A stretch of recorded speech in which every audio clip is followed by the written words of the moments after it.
একটা দারুণ ফ্রেম আমরা দেখেছি, সব ক্যাপ্টেন একসঙ্গে, তার সঙ্গে তামিম ইকবাল নিজেও ক্যাপ্টেন ছিলেন।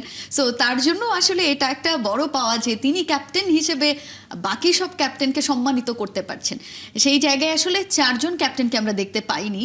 স্বাভাবিকভাবেই সেই চারজনকে নিয়ে কথা হবে এবং সাকিব, তামিম, সাকিব, মাশরাফি এবং বুলবুল ভাই এবং ফারুক ভাই, এই চারজনকে আমরা দেখতে পাইনি। সো এই চারজন যদি থাকতেন পূর্ণতাটা পেতো কিনা এই ফ্রেমটা? অবশ্যই। এবং সাকিব তো যাই হোক আমরা সবাই জানি যে কি কারণে নাই, দেশেই তো নাই সে।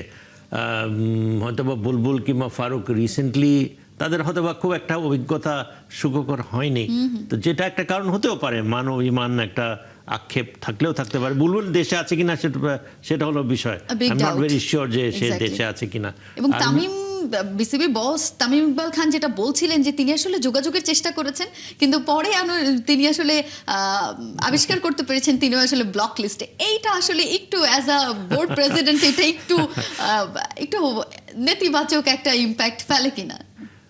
বা আমার মনে হয় যে প্লেয়ারদের মধ্যে সেটা কিছুটা মান অভিমানের একটা ব্যাপার থাকতেই পারে, এটা ওদের মধ্যে একটা বাট আমি মনে করি যে সবার ঊর্ধ্বে ছিল যে তার যে এই উদ্যোগটা, এটা প্রশংসার যোগ্য।